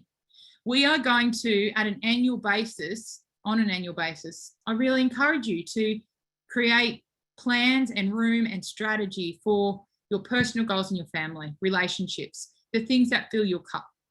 Okay, but is it that if you had a look at maybe animal health and husbandry, soil pasture cropping, infrastructure maintenance, machinery, business strategy and admin, there's not much that you can't sort of juggle into these topics. So from an annual perspective, maybe having a look at something like that it would be useful. Then, and I'm auctioneering through this a little bit, but I'm conscious that I didn't want to take anything out. So then we get down to our annual plan, this plan, and the seasonal plan, which is the kicker in the middle, it populating our monthly plan, okay? On a monthly basis, there are going to be things that happen every month, and there are going to be things that crop up, or things that are seasonal. So at the moment, we're planting, or weanings in a few months, or whatever it might look like, that are those critical, I guess, game-changing seasonal activities that we really can't be too flexible in. From a monthly planning perspective, we're going to talk about the value of a list shortly, but from a monthly planning perspective, I introduce here a master list. Okay, so if you aren't a list writer, please know that they are the principal tool of productivity and efficiency. But we also want our daily and weekly lists to be effective to the point where they can be achieved. So we get that feeling of satisfaction and fulfillment from them, at which point we create a master list. Then we use our master list to inform our week informs our day, but at a monthly level, what would you plan? I would definitely have a look at the big picture, any upcoming deadlines, and any projects that need attention, any critical activities in the operation that need to be the focal point. But also, who's around, who's away, what resources do you need? We all know that, oh, well, I reckon one of the few things that got COVID was Australia Post and the courier companies. So everything is taking a long time. There's nothing worse than stumbling on a requirement that you don't have, and we can't turn it around on a dime. You find out that the warehouse has been shut down. So having that bit of foresight, forward-thinking planning. Anyone, and I know there's a few in the group that would be using the Whitby-Watby process, so they're working on your business at a monthly level, working in your business templates at a weekly level, really clever tools to make sure things like the 6 Ps are covered off at a monthly level. And then operationally, we get into that weekly planning where all we've done is we've taken the annual plan, seasonal plan into the monthly plan. Righto, what are we doing this week? Hey team, what are we doing today? Then, and I don't mind it might be that then you split that annual planning, priority plan for the next 12 months. And it might be that they're one-off tasks, okay? And it might be that they're seasonal things, or they're things that have to happen monthly versus it might be that animal husbandry is important to you, probably is if you've got livestock. So weekly checks are here. And when we go to the next level, we're going to talk about who has to do this. So when we go having a think about monthly tasks that need to be done in any of these structured, funnily enough, you could even be having a weekend off. Could be cooking dinner 3 nights a week in your home. Then we go in and start talking about planning your week. I'm going through this stuff really quickly, for which if it's the first time you've heard it, it's going to be too quick. If you've heard it before, you're going to go, she says the same thing each time. Guess what? Because I've fine-tuned it, Joanna, and it's worth listening to, okay? There's lots of people in this group that have heard this either in the last 10 years or the last 10 months. Look, then funnily enough, we flick into planning your week, okay? Where we take those big picture items from your monthly plan into that week, okay? I'm a fan of where we can start looking at efficiencies here. We can do things like blocking like tasks where we take, this is where we have a shed day or a town day or an office day, okay? And we put ourselves in different modes of our business where we also make sure that each element of our business is touched on, okay? Should have introduced the C-suite at this point, but I can make a note to send that out too. But also blocking out time to achieve tasks and making sure we know what tasks. And again, we're going to talk about, look, we were doing this on Friday and it rained. We're doing this on Tuesday and the contractor didn't turn up. We're doing this on Wednesday. So I'm also understanding that we need to offer an element of flexibility in this plan, okay? But what I do know is that once we have a system and some structure, that affording that flexibility will still increase your productivity more than no plan at all, okay? Because it might just be that you can neatly start flicking some days around. Talked about task allocation. I love this process. This is really delving into that delegation outsourcing piece. It might be that you've got these one-off tasks, okay? And is it your responsibility? Is there a team member or is it someone completely separate? Are there things that are on your jobs list that really should be on someone else's? Okay. Or from an efficiency perspective, there's things that you're not dealing with. There's things in this column, this business admin and strategy. You aren't working on your business, which is probably worth $1,000 an hour to your business because you're too busy in a column that you could pay $25 an hour for someone to do. Does that make sense? This is where we need to shift our thinking and valuing working on our business as much as we do working in it, okay? Planning your day. This is where we start talking about engineering and creating efficiencies in your day. Knowing your prime time. If this is something that's of interest, Google your chronotype, okay? So that's where we know where our energy levels are at our best, if we're morning people, evening people, and where we create and design a day that allows us to work at our peak when we are at our peak and do the tasks that require us to think when we have the energy to do so, okay? Making sure, planning your day, irrespective, male, female, indifferent, we have different attitudes to writing lists. Blokes will typically come in at the end of the day. And this, again, I specialise in generalisations, okay? I hope they don't offend, but it does come from a place of listening to a lot of stories from a lot of people that I have known and love over the time. So here's a generalisation, and I hope that someone smiles at the end because it resonates with them. But blokes come in at the end of the day, they ceremoniously write in a diary of what they achieved. Farming blokes, okay? That fair? And they file the diary, and they can usually go back and find that said diary 10, 15 years later maybe and find out the date that the pup was born and who it was sold to. Does that resonate with anyone? Has anyone got someone in their life that does or doesn't do that? Maybe. Anyway, that being said, I'm guessing that there's a lot of women that are dialed in that got up in the morning, wrote themselves a list, had about 24 hours worth of jobs on it. They then overcommitted themselves. Lots of other things ended up on the list, some of which they wrote on the bottom of the list just so they could cross it out and get a feeling of satisfaction. Then they look at it, feel like a failure, and throw the list in the bin.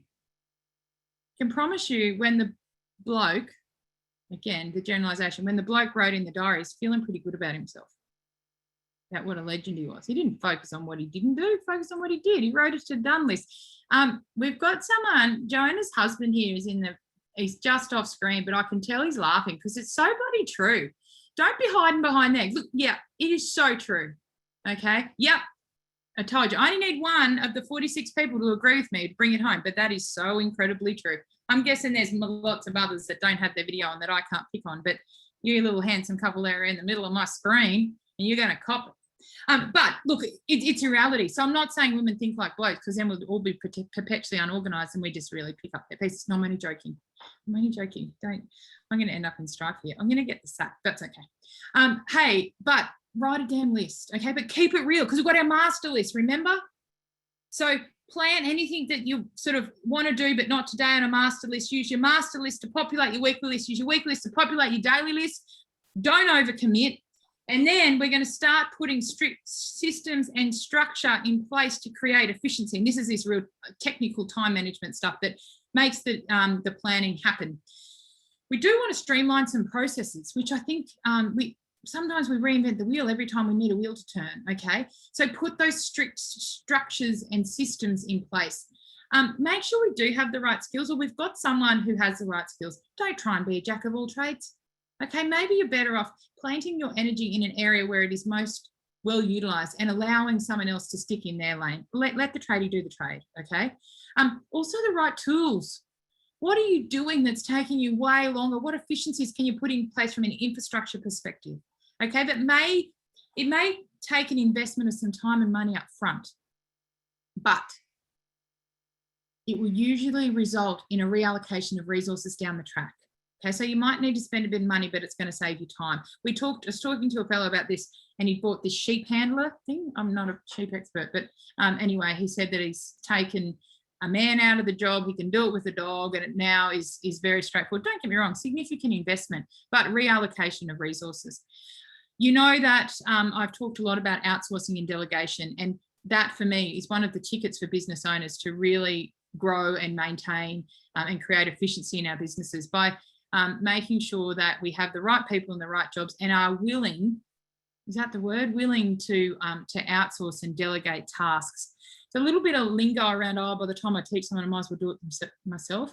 If it's a repeatable task and can be done by someone below your pay scale, again, not meaning that to be arrogant, being real, chances are it's worth the investment of time to teach them.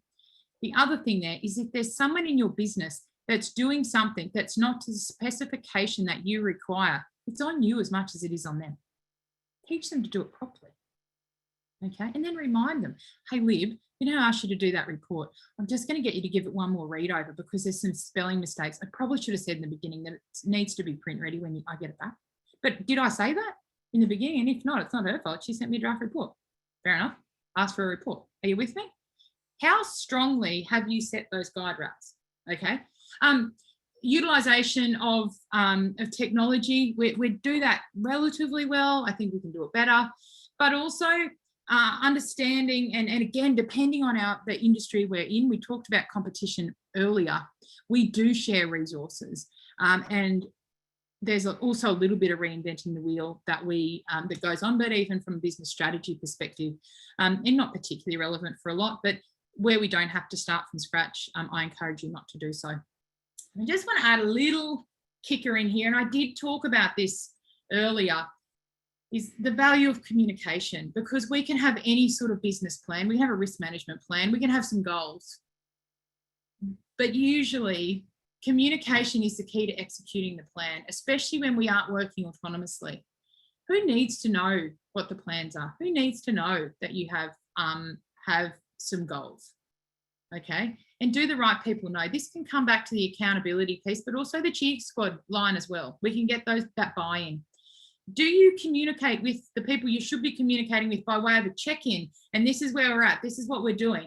At what point, if here is the roadmap, and again, I've got my arms up, I'm going to start waving my hands around like a crazy lady, but who is keeping people on track? And usually it's effective communication that does that. Okay, so you know when someone's off track, and you can say, no, that's not what I meant. We come back, or no, not this week. We can't afford that. We don't have the time. We don't have the money. Or hey, slight change of plan. I'll tell you what happens in a lot of farming businesses. There can be a complete change of plan, but it's not communicated. Okay, so a few nods and smiles there because that's true too. So the other thing is If expectations are clear and communication is effective, conflict will usually be mitigated. Okay, I'm going to repeat that.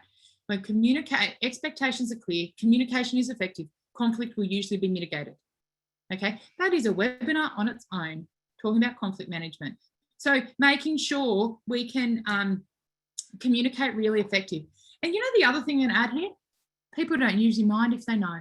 So taking some control over your schedule and your plan and your goals and saying, hey, really love to do that, but it won't be Tuesday. And they go, oh yeah, sure, what? No dramas. Okay, so communicate the plan. I want to start a bit of a wrap by talking about balance and prioritization. I'm going to come back to that slide, but first I want to put this one up and go, wow, this looks like little bodiless people. It's not, it's the bloody Fing roadmap repeated again and again and again across the page, because I wholeheartedly know we've got a few businesses. My husband and I have got some beautiful children. We would like to maintain a relationship, sort of do that sometimes. We like to maintain our domestic astuteness, do that sometimes. Why am I telling you this? Because we aren't usually on one road at any one time. We are usually concurrently cross-allocating our resources across a whole list of things. And it might be that some of them are in your business. Like it might be, you're building your stock numbers again, and you're maintaining and repairing your farming country, and you're trying to upgrade your machinery and equipment.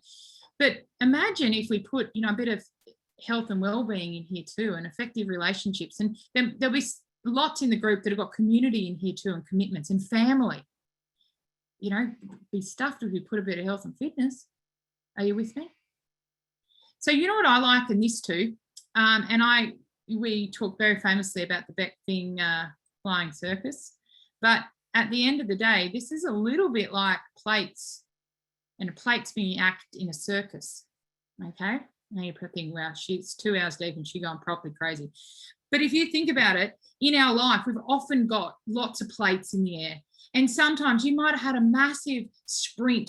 You put a sprint in a marathon of a goal. Like it might be that you might be drought recovery and everything has been focused on work, and you look over and your little family plate's a bit teetery.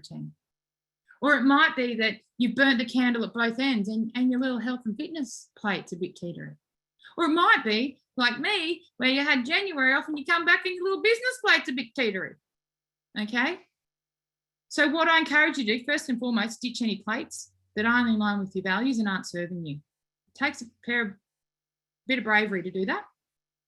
Okay, so ditch the plates that aren't serving you. Do not give resources to plates that really aren't changing your radar, that don't shift your dial, that don't give you a sense of fulfillment, achievement, and satisfaction in life or business. Okay, if that means leaving a committee, be brave enough at the next meeting to resign.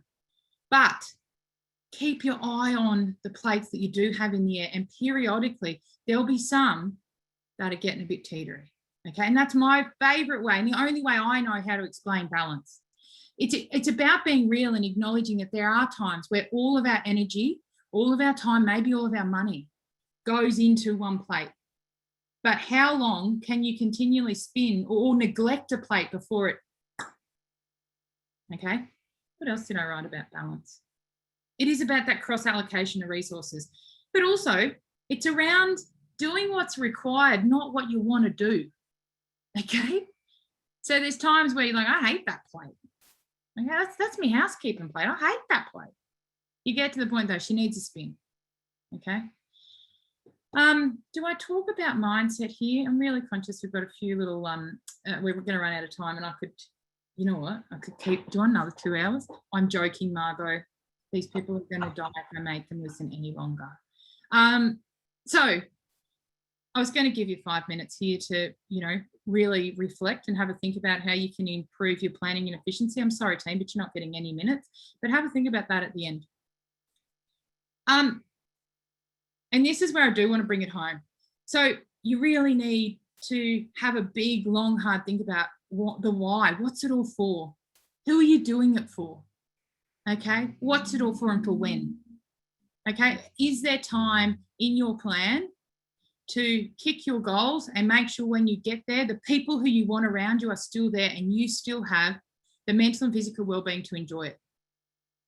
okay? Because that's what I see time and time again in primary production, where people are living and breathing their farms, literally. You think, what is this all for? So I do ask you, and this will get a little bit deep, isn't it? We'll pick it back up in a minute. But in the meantime, if you do not plan in your business plan for your mental and physical well-being and your relationships, they will usually be the cost, okay? So what is, and the other thing is your mindset and attitude working against you? I had a conversation about 12 months ago with a coaching client, and by the end of it, I thought, you are difficult to help.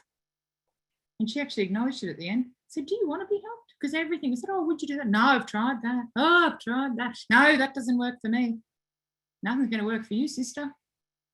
So are you your own worst enemy? The other thing, and I'd normally always have it in a slide, it's my favorite thing, and it's a really nice way to finish, is this concept of motivation. Throw it out with the bathwater. We are rarely motivated to do what we need to do. What we need to do is be disciplined. Okay, we need to make sure we have our vision and our mission. We're going to use our guide rails, have our goals, create our strategy, allow it to populate the plane, see where I'm headed here. Guess what, team? If that's all right, whether it's business or personal, you need to have the get up and go to follow the damn plan. Not because you're motivated to do so, because you're disciplined to do so. And that is the most powerful mindset, whether it's as an individual or a business owner, that you can have, is the discipline to follow the damn plan. Okay, I reckon that could be my catchphrase, follow the damn plan. It's pretty true, because people say, oh yeah, I write lists, but I don't follow them. It's like, oh great, do you achieve them? Einstein? Okay. Making it all work, making it all happen. We need clarity of direction. We need goals and expectations. We need planning, then we need our mindset and execution. I'm not going to, again, not going to give you 5 minutes to work on a couple of quick action items, because you're going to do that when we hang up in 6 minutes. Because in the meantime, I want to talk about wrapping this show up. I hope that you, the 46 people, not bad. We lost 8 people along the way. A couple of us messaged and said it was a connection issue. Oh, no. Or that they had other commitments. So some, maybe they chose, and some the crazy lady got too much for them. But what we do want to do, and I want to put this little slide up now, and please, please, please, please don't be the person that ignores this. I need you to pick up your phone. Oh, thank you. I'm watching you all take your phones up to the screen. Oh, legends. Oh, Margot, look. Oh, you're making us happy. So we have been very, very fortunate to be here through Local Land Services and the New South Wales DPI's Farm Business Resilience Program. And as a result, they'd like some feedback. I've got a really thick skin, so please be honest. I don't really, we don't expect you to pump my tyres. I do enough of that myself. You've probably got that by now. But what I want to do, I'm really conscious to leave that slide up for a bit longer. So we don't need, we live in the era of COVID. We don't need to tell people how to look at a QR code, do we? Camera on, splash, pretty easy, really basic. Okay, so what I'm going to do is I want to talk about the follow-up coaching and what that looks like to you. People are going to start dropping off real quick, going, if I run now, I won't have to talk to these crazy people again. Hey, we love helping people with this stuff. We have done this bit of a quick fire, boom, boom, boom, boom, boom, boom, boom, boom, across a whole range of topics today. I'm sure you'll agree. And you're probably thinking, oh, I wish you had talked for 30 minutes on that, or 30 minutes on that when I talked for 3. Well, guess what? As a result of this program, you have the privilege of a couple of hours hanging out with us. And everyone in my crew is as crazy as me. So don't be thinking that, we all bring great value. We all love and breathe and live this stuff ourselves, with backgrounds in farming, interests in planning and goal setting and efficiency and productivity and all the good things that allow us to keep all of our plates in the air. I'm still not shifting that Slido QR code. I'm not going forward to the next slide. Margot, can you tell if anyone's been logging in there? We can't tell. Yes, they're logging in. Okay. Does any? Oh, thank you. I don't know, lady in the red shirt. Thank you, legend. But can I reckon I could take that slide down now, team? Everyone, yeah. Okay. I want to tell you how to do this, and I'm going to be really honest. We thought we'd get 30 people on the line, and we didn't. We got 122. Okay, so we don't have the privilege of coaching every single business, but we do have the privilege of offering a bit of a first in, best dressed service. So after this, I'm going to wait for the recording to download, so don't jump the gun and think you've missed it. It'll be probably half an hour to an hour away. You are going to get an email. It's going to have a really basic business plan template. It's 4 pages. The personal information up front, we are interested in your business name, and we want you to be a bona fide farmer. So we want you to be GST registered, okay? And you have to be based in New South Wales, okay? There are minimum requirements. But what we want you to do is we want you to use the time that has been allocated to us to give to you really effectively. So before you come to us, we want you to do a quick SWOT analysis and a quick risk management. It doesn't have to be detailed. It is not an assessment and only the A-grade players go through. It's not how it works. But we do want you to have a bit of a go. If you send me back a blank form, I probably won't even contact you. I don't mean that to be disrespectful. We would love you to invest just long enough in this process to demonstrate out of 122 businesses, you want to be one of this many that would like our coaching, okay? Given it's free and going to save you quite a few $100, the half an hour you spend on doing that business plan is your ticket, is going to save you a few $100. Is that pretty fair, Margot? It is. Yeah. So it's not a vetting process. It's not like, oh my God, she needs the most help, or oh my God, he's hard to help. It's if you come forward to us, and then we're going to talk about the things that you put in that business plan or beyond. You might go, hey, this balance stuff, she out of kilter here, or I need a bit of a hand, a little bit of intel around, I don't know, around risk management or planning, or I don't know how, will you step me through how to reverse engineer a goal? Okay. There's some action items at the bottom, pop some stuff in there, and it'll also allow us to come into the coaching conversations in the right mindset. Okay, we don't want to waste your time. So what we will do is we'll send you this email. It'll have the recording. It'll have the link to the farm fitness checklist. It's a cracker, already said that, and the business planning template. If you respond with the business planning template, I sound like I'm in ED. I'm going to triage you and we'll assign you to one of our really clever coaches who then will make really quick contact and touch base. Needless to say, we are working in a government funding cycle, and we will get our coaching calls, couple of hours through quite quickly, starting as soon as the end of this week. Again, bit of a first in best dress, and we would love the opportunity to have a chat further. Lib, have I covered that? Is that what we're supposed to be doing? Yeah, I think you've got it right then. That's all good. Yeah. So really, when we spoke at length with the team, when they offered us this opportunity to work with you all, they said, we said, what are we coaching? And they're like, you know what, whatever brings value to these businesses. So keep that in mind. If you would like to chat to us, whatever brings value to you, we will be able to talk through with you, step through with you, have a conversation with you. I think that's about it. I'm going to finish with, again, a thanks to the organisations that made this happen. Funnily enough, the time management lady sort of finished on time, but I want to hand back to Margot with any closing comments or the rest. I hope that everyone has done Slido. Margot, we should put that back up just in case. So in the meantime, I'm going to say thanks to the Future Drought Fund through New South Wales Government that has allowed us to be here, but over to Margot as a bit of a wrap. Okay, thanks, Beck.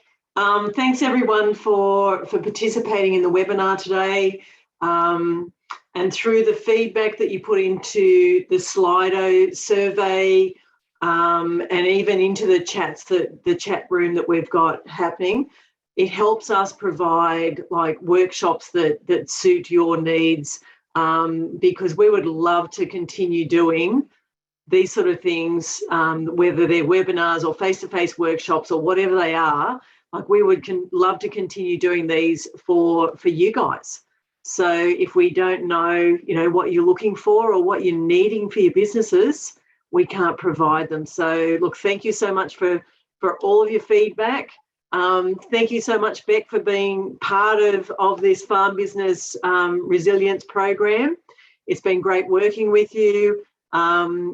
super excited about the amount of people that we've had on the webinar today, and look forward to doing this all again in the future, and getting some really interesting topics, or even continuing these conversations with Beck, so that she can really push us to set our goals and achieve setting our goals and setting out, doing our lists and all of that type of thing, and achieving them. So look, thank you so much, everyone. Thank you, Beck, and look forward to catching up with you really soon. Thank you. Thanks, everyone, and keep an eye out for your email if you want to hang out with us as a afterthought. We'll keep the momentum going and get the can kicked down the road. And thank you for the lovely comments. I am happy to stop the recording, and if anyone did want to has any questions, I don't mind. We'll stop the recording now, but if anyone wants to stay on the line and ask a question, we can do that now.